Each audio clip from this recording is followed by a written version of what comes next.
Well, Amy, so great to have you on the show today. Thanks for joining us. I am so, so glad to be here. Thank you so much for inviting me. Absolutely. So, Amy, before we get started on the topic for today, tell us about a recent meaningful experience that you've had. So, I'm going to go back a little bit. So, it's a little bit historical and a little bit recent because I think they tie together. I had started writing resumes as on a kind of freelance basis about almost 16 years ago. Oh, wow. And I was, like most people in this industry, working for somebody else. And that's very common to do what we call subcontracting. There was this moment after about 2 years, almost 2 years, in which I realized I loved writing resumes, first of all, and I wanted to strike out on my own. It was terrifying. It was terrifying to all of a sudden be responsible for everything, all the good things, all the bad things. But I made the jump, and it was hard to tell my primary referral source that I wasn't going to be doing it anymore, although we stayed friends and it was amazing.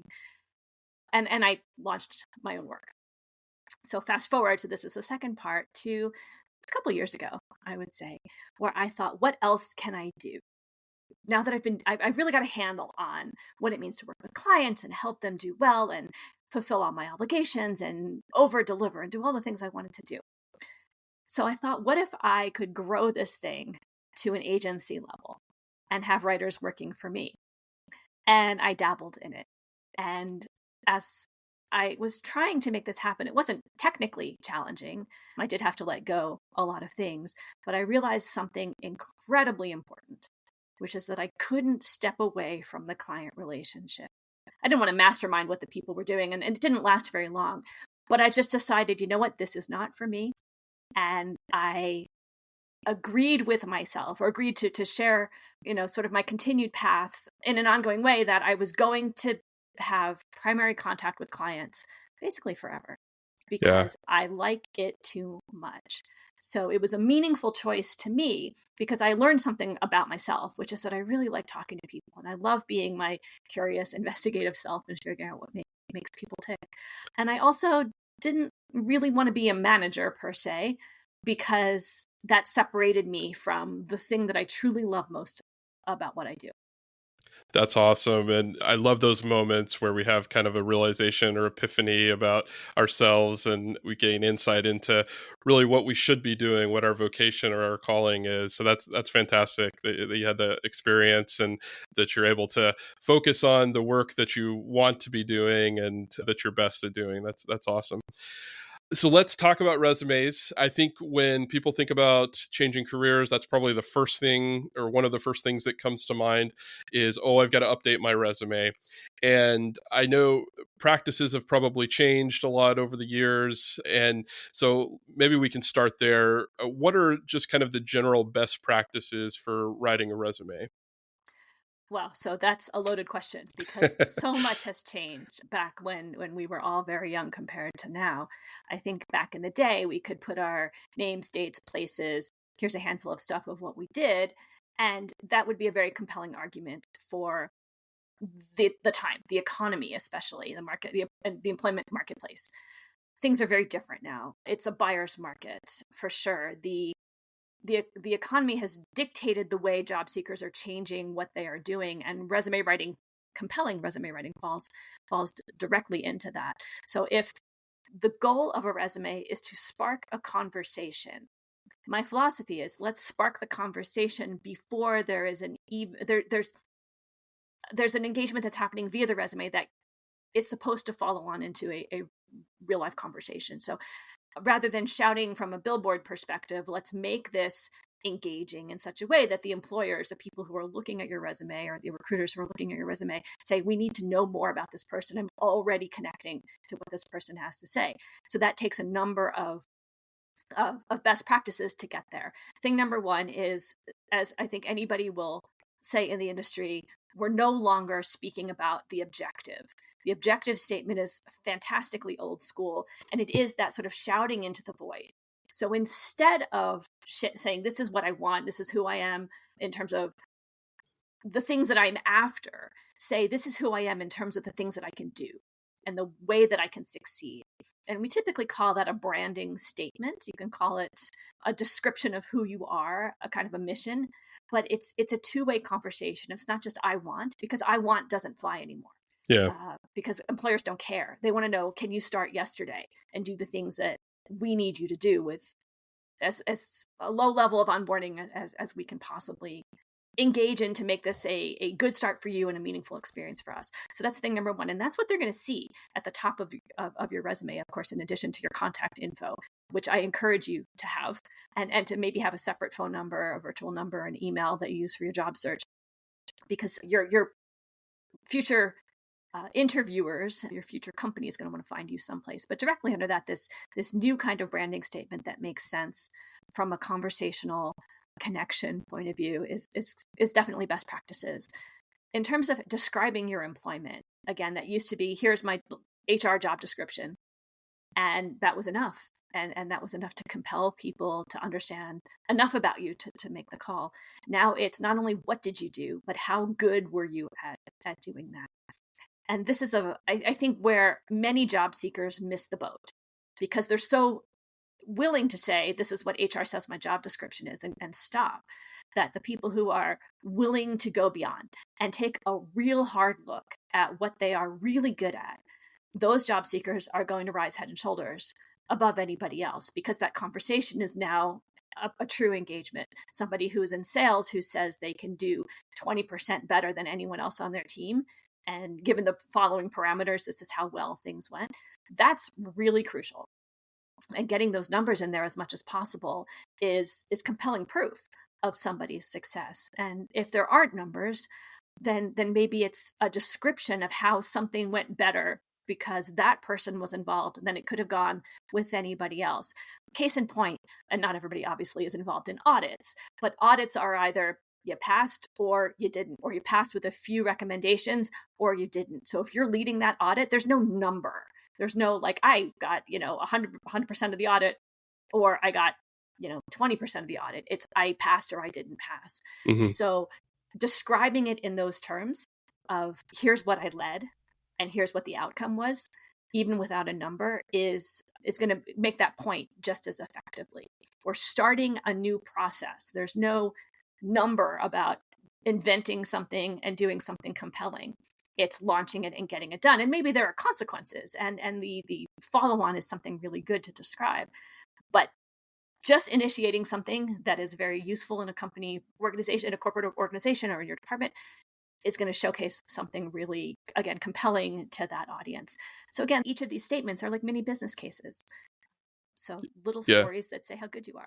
Yeah. So basically, potential employers want to know that you can deliver, and they want to see evidence of that, right? They want to see either some kind of quantifiable metric that you've succeeded in your past experience, or if you don't have that, then some sort of example or examples of things that you've done that show what your skills are and what you bring to the table in terms of being an employee. Is that right? Absolutely. Absolutely. They need to see easily, quickly, and digestibly the real compelling evidence that you are really good at the things you know how to do. So whatever it takes to make that happen in the most concise way possible is the essence of good resume writing. So if you find that your resume is now 4 pages or 5 pages, you're not doing that well.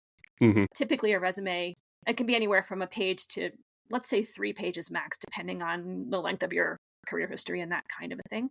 Yeah. 2 pages being the mean, I would say, and a good target to aim for. But if you're on to way more than that, you're doing a lot wrong. And I'm not suggesting that somebody artificially collapse their resume into 9-point type and 1/4-inch margins. That's also a cardinal error.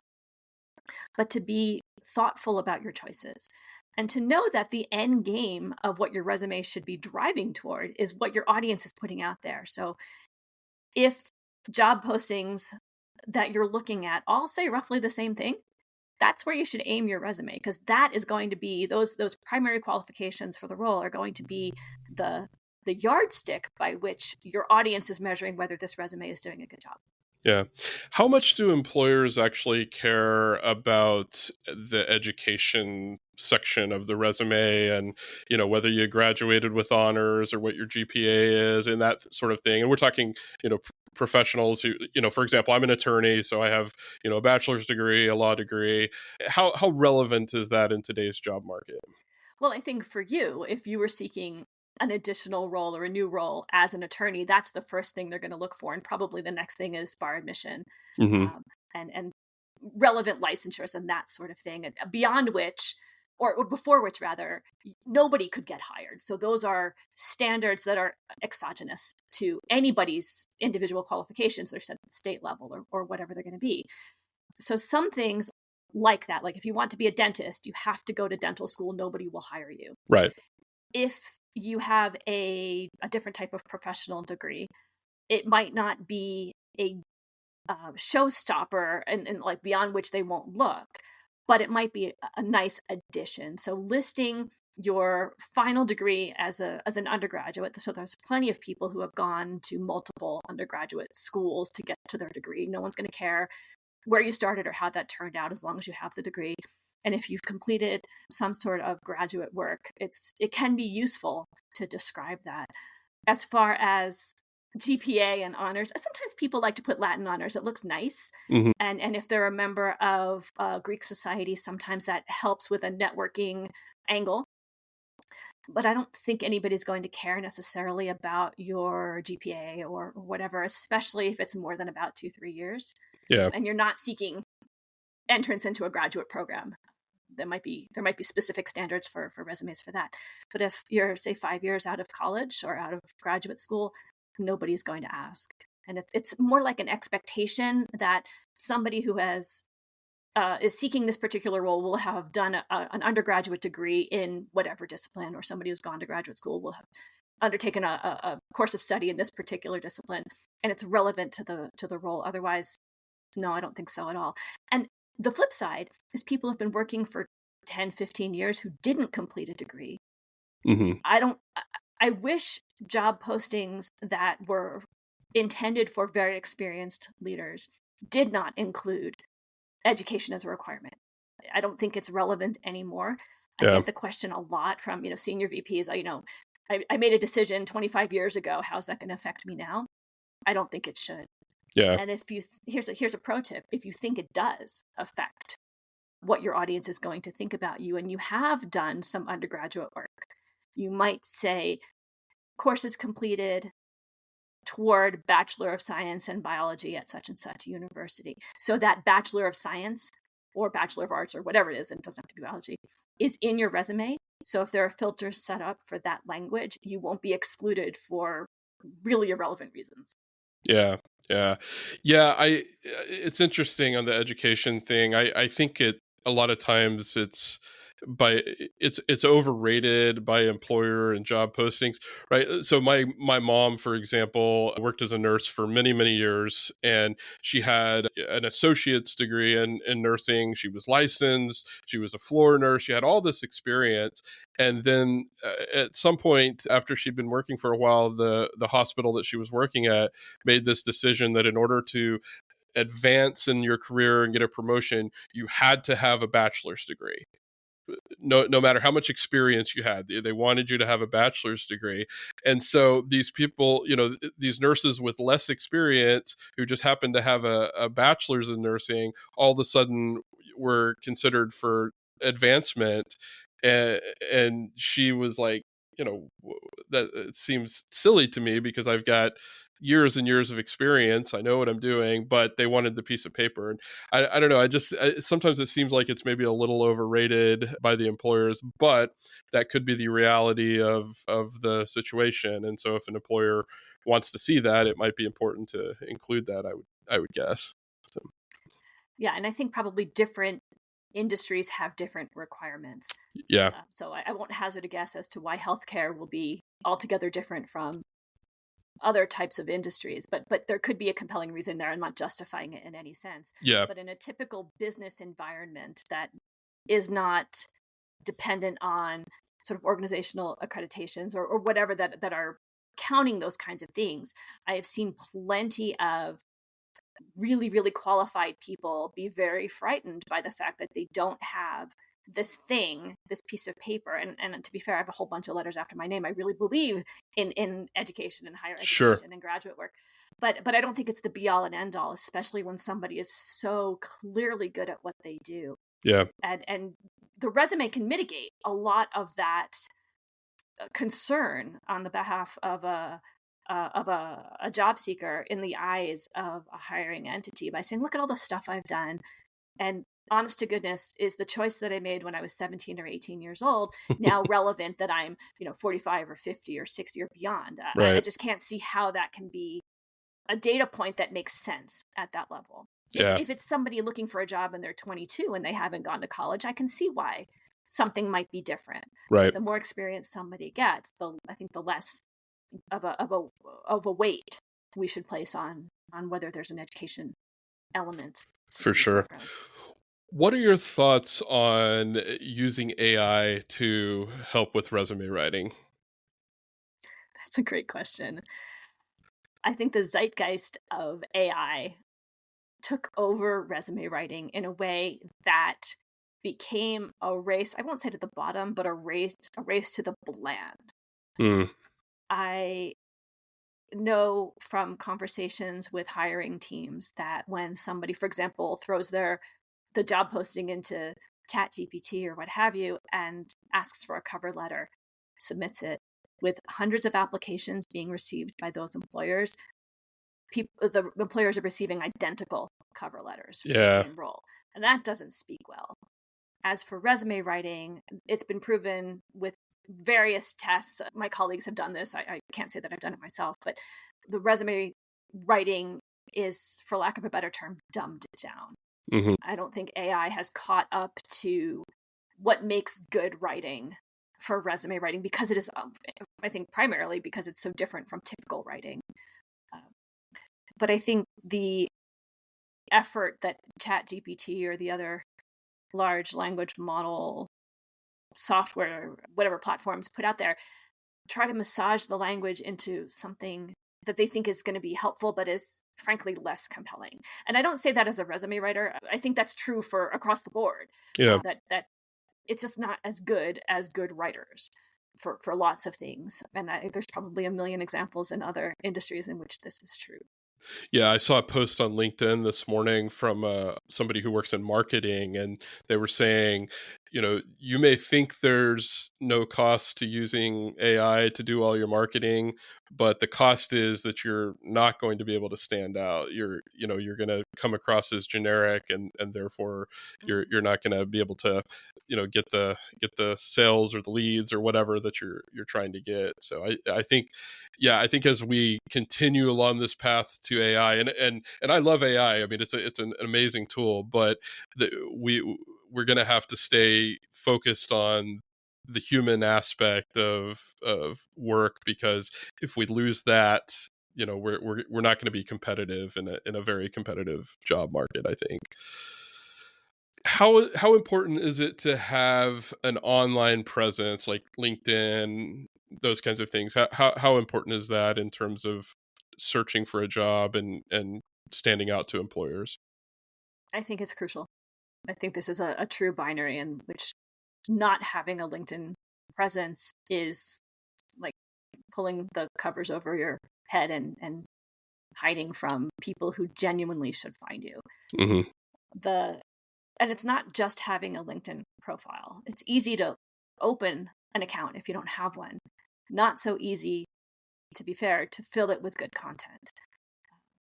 The easiest way, well, we'll get to filling the profile in a second. The issue is kind of twofold. One is for companies that have the resources to have the recruiter app for their recruiters. This is inside. And I guess third party recruiters too. They get a lot of information about you and a lot of searchability if you use the platform as a job seeker correctly. A lot of options to be found by these people who have a direct pipeline to the data that is stored in the world's largest Rolodex. I forget the last count, maybe a billion users, something like that.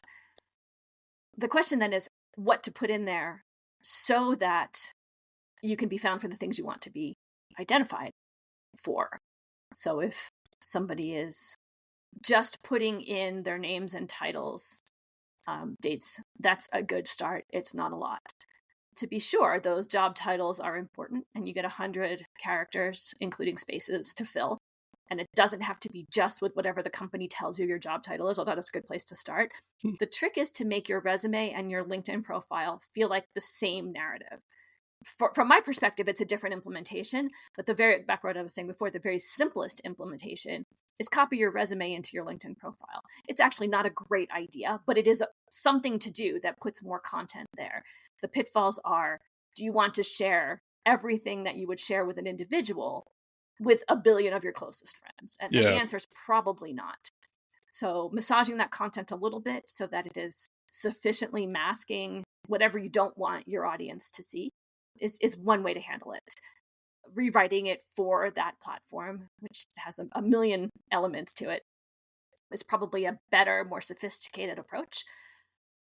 But both will get something very crucial, which is enough content in there that your audience should find you for the thing that you are saying represents you, for the brand that represents you, for the roles that you are seeking. It becomes a little more dicey when somebody is, let's say, an accountant, but they want to move into finance. Now we have to shift the narrative a little bit so that finance recruiting teams or finance hiring managers will see you, of course, as an accountant because that's what you've done before, but can see you now as part of this new vision you have for yourself. And I think that's the art and science of LinkedIn profile development, particularly. Yeah. Now, as a resume writer yourself, you help people with both the written resume and with the online profiles. Is that right? Absolutely. So career portfolios include, at a minimum, resume, LinkedIn profile, and cover letter, sort of from my perspective. And they can include, depending on the level of the individual, how many years of experience and what kind of positions they're seeking, they can include a whole lot more. But having those three as sort of the foundational toolkit is head and shoulders above what somebody just sort of trying to launch a job search today might have at their disposal. So my practice is, yes, to, as you say, help them with it, but my practice is, more broadly speaking, to write them for them, to be their ghostwriter, to be their voice, to speak as if I were them, and to be the proxy for their hiring teams and make that connection on their behalf.